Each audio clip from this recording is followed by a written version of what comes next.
Y bueno, y continuando un poco Con lo militar. con los militares, ahora vamos a hablar un poquito también de los ejércitos externos, ya que el gasto militar registró antes de la pandemia la mayor alza en una década. Al menos eso es la información que tiene el periódico El País, donde dice que la OTAN, China, India y Rusia impulsan en 2019 la inversión en defensa hasta un máximo histórico.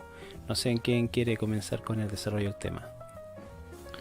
Bueno, yo quería hablar un poquito de ese tema porque me llama la atención y me preocupa sobre todo con estos últimos sucesos que ha habido entre China, Estados Unidos, Arabia Saudita, Rusia. Aquí hay un tema geopolítico bastante candente que me llamó bastante la atención también de que el Villegas empezara a hacer como mensajes parroquiales de que se puede avecinar una guerra. Por eso es que quería que tocáramos este tema a modo de cultura general, porque aquí uno no puede hacer nada. O sea, aquí uno tiene que estar espectador de este tema porque aquí las decisiones las toman los presidentes de estos países y tienen que saber cuándo ellos tienen la fuerza necesaria para poder ganar una guerra, porque el que se va a meter en una guerra está seguro de ganarla. Todos estos países... Claro, ¿sí? si no, ¿para qué te metes en todo caso? Exacto. Entonces, viendo cómo se está desarrollando todo esto, vean ustedes cómo fue el tema del petróleo. Todo ese tema de esas negociaciones, recuerden ese tema, las negociaciones del petróleo generó unos movimientos políticos bastante fuertes entre Rusia, Estados Unidos y Arabia Saudita. Se llegó a acuerdo, pero aún así Estados Unidos sigue desplegando mucha fuerza ahí en el mar de China. Tenemos ciertas escaramuzas que ocurrieron hace un día atrás ahí en en la frontera entre Corea del Sur y Norte. China también está siendo muy cuestionada a nivel mundial por sus faltas de respeto a Taiwán, que no lo considera una nación, que lo considera No. parte de él. La misma OMS no considera a Taiwán, la ONU también está en parte ahí involucrada en este tema. Entonces el avance que ha surgido con respecto a estos países es de tenerlos en cuenta y estar expectantes de que esta crisis de la pandemia no solamente puede llevar problemas de desestabilización económica, sino que también de la paz entre países. Porque no es normal que la OTAN, por ejemplo, se esté armando hasta los dientes, siendo que tiene a los rusos que también están ahí con su tema de Crimea y todas esas cosas. Entonces, hay mucha tela que cortar en este tema y estemos expectantes de repente ver estas noticias porque también impacta a Chile. Recuerden que Chile tiene muchos negocios con China, con Estados Unidos. La economía chilena está bastante globalizada y eso también puede generar una repercusión fuerte. Porque recuerden, nosotros somos muy productores de materias primas, pero no de tecnología. No sé si alguien Además, más quiere agregar. hacemos negocio con países de un lado y del otro, así que de alguna u otra forma nos vamos a ver afectados. Dice que la inversión global superó el 1.9 billones de dólares, siendo la OTAN, los países de la OTAN, quienes representan la mayoría, representan el 54% de la inversión. Y China, India y Rusia aumentaron, hicieron el mayor aumento del 2009, que fue un 3,6%. Otros datos también, por ejemplo, tenemos que aún, a pesar de todo esto, el que sigue gastando más en armamento sigue siendo Estados Unidos, ¿ya? Pero, a pesar de eso, con respecto a los puntos de PIB, quien gasta más en armas, fíjense que es Arabia Saudí, que gasta 8 puntos del PIB, ¿eh? Estados Unidos gasta 3,4 nomás. Sí, pues Arabia Saudita tiene un grave problema ahí en esa zona porque si bien tiene un ejército que está apoyado por Estados Unidos, ¿qué va a pasar si Estados Unidos se termina por salir de este tema de la OPEP? De hecho, hay políticas internas de Estados Unidos para proteger su propia industria de petróleo, de ponerle aranceles, y él mismo lo declaró, ponerle aranceles al petróleo saudí. Imagínate lo que significa ese tema. Se dejarían de ser socios estratégicos de esta zona y Arabia Saudita, si queda sin protección, se le va encima a Irán. ¿Ah? Claro. No es menor el tema, entonces son cosas que hay que estarlas viendo, no dejarlas de alerta, porque si bien es cierto este engranaje que existía antiguamente entre China, Rusia y Estados Unidos se está rompiendo. Fíjense ustedes que el despliegue que Sí, hizo Japón invirtió 2.000 millones de dólares para trasladar las empresas que producían en China para llevarlas de nuevo a Japón. Estados Unidos también, bueno, ahí vienen otras noticias, pero fíjense cómo se están replegando las grandes potencias del mundo. y que le están pidiendo explicaciones a China, por ejemplo, con el tema del coronavirus. Entonces hay Así todo un es. conjunto de cosas que se están ahí coagulando. No sé si alguien más quiere opinar del tema. No, lo que pasa es que es interesante también, como bien señalaba Inmaduro, el tema del porcentaje del PIB en relación al gasto en armas. ¿Sí?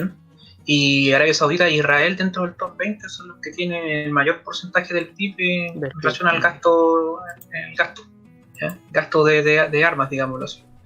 Y también es interesante cómo estos países también innovan en este asunto del desarrollo tecnológico de armas. O sea, esto no se va a quedar quieto simplemente por una pandemia, ni mucho menos, porque esto sigue estando intacto y sigue estando, ¿cómo se puede decir?, calentito.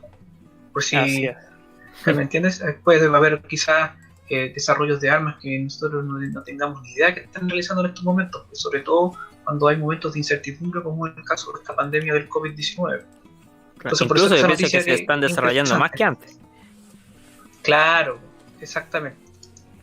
Por ejemplo, también está este asunto de que China amenaza a Australia con boicotear el consumo de vino. Entonces, quizás, ¿qué pasará con nosotros en un futuro muy cercano si los chinos se enojan con nosotros? ¿Qué te parece eso? Chao. Sí, pues claro. Ese es uno de nuestros emblemáticos negocios de exportaciones que tenemos, pues el vino. Si nos atacan por ahí, estamos más o menos complicados. Claro, lo otro que a mí me llama la atención es que todas estas inversiones pre-COVID, ¿cierto?, están muy de la mano también con el bloqueo que comenzó Estados Unidos el año pasado. Claro. Tenemos que recordar que el año pasado Estados Unidos tuvo un bloqueo comercial con China, donde hubo un tremendo problema y un jaleo ahí con Huawei por el tema del espionaje de datos. Y, o sea, esto es una cosa que viene enlazada con otra que no necesariamente tiene que ver con el COVID en sí, sino que también tiene que ver con otros movimientos estratégicos que se estaban haciendo de antes. Así que, no sé, yo creo que por ahí... De hecho, por ahí va. Por ahí va la cosa, sí. Sí. Ahora, imagínense, ¿sí? ¿No? Imagínense que aquí también en esa misma comisión que hablamos anteriormente, estaban cuestionando que Chile había comprado una fragata. Una fragata sí. Entonces, imagínense. Claro, porque empezaron a decir, pero ¿cómo? Si estamos en crisis y se ponen a comprar fragatas. Pero si las fragatas las compraron hace como 2 años. Sí, ahora, pero ojo que... Claro. Sí, yo con respecto a eso igual iba a hacer un comentario. El hecho de que, por ejemplo, cuando tú compras algo en armamento o para renovar armamento, por lo general estos contratos son de varios años antes. O sea, no son cosas que yo, oye, ¿sabes qué? Voy a ir mañana a comprar una fragata y me la voy a traer. No, pues, que están rematando ahí en la esquina. Claro, no. Lo que tenemos que entender al respecto de estas compras de cosas que son ya de armamento, o en general cualquier tipo de cosa que sea tecnológica, que por lo general te las arman para ti. O sea, no es que yo vaya a un supermercado y escoja del anaquel del fondo un barco para traérmelo, no. Ese barco se fabrica específicamente con las características que yo solicito. O sea, si son para patrullaje, si son de combate, si son de antiaéreos, si son para equipo médico. O sea, hay una infinidad de funcionalidades que puede tener así un barco, como también un ¿cuánto se llama? Un tanque o un vehículo, qué sé yo, blindado, o incluso una micro. Hemos visto que, por ejemplo, Carabineros tienen unas micros que parecen cuarteles, pues, bueno, que son... Claro. Y esos son ensamblados para ellos propiamente, entonces no son cosas que... Es como cuando a Carabineros le llegaron estos equipos antidisturbios nuevos y que todos pensaban que los habían comprado recién. No, los habían comprado con anterioridad, que afortunadamente llegaron ahora. Bueno, ese es otro tema, pero así son las cosas. O sea, no es que tú vayas y haya un lugar donde tú puedas comprar en un almacén gigante, así como en un Walmart enorme, que haya un pasillo con tanque, otro pasillo con helicóptero, otro con barco, así. No es así la cosa. No es una armería al estilo hollywoodense. Claro, no es como que son como a pedido. O sea, no es como que hay un surtido, como estás bien señalaste tú, sino que tú tienes que pedir características específicas al fabricante. Claro. Claro, y así Ese es como el tú dices punto. que fue afortunado que le hayan llegado esos implementos a Carabineros, fue desafortunado que haya llegado la fragata justo ahora, dando la impresión que naturalmente van a dar, que es como, ay, mira lo que están gastando plata, para el que no sabe, digamos. Entonces, esa es la cosa, que nadie puede prever lo que va a ocurrir en el futuro, uno no sabe. Así es. Disidente, ¿ibas a comentar algo? No, el tema de las fragatas que no ustedes lo aclararon porque al final estaban obsoletas las que se estaban reemplazando, si simplemente era que se necesitaba mantener las custodias que se hacen a lo largo de toda la costa de Chile, entonces necesitamos tener barquitos más modernos. Es una cosa normal en nuestro país porque tenemos probablemente una de las playas más largas del mundo, pero bueno. ¿Qué se le puede pedir a un agente del Frente Amplio? Bueno, en realidad el que pidió explicaciones ahí fue uno del viejito ahí del Partido Socialista que se llama Jaime Toá. Pidió explicaciones por el tema de la compra de esa fragata. Y ahí Bueno. Espina tuvo que aclarar ese tipo. Claro. Como también lo del otro tema de la brigada que hablamos anteriormente. Así Y es curioso eso que mencionaba Iracundo con respecto a que esto se estaba cocinando de antes, porque digamos que hay unas restricciones que puso ahora hace poco Estados Unidos a exportaciones a China, ¿ya? Y el tema es bien cuático, porque entre las cosas que digamos que las restricciones que está colocando,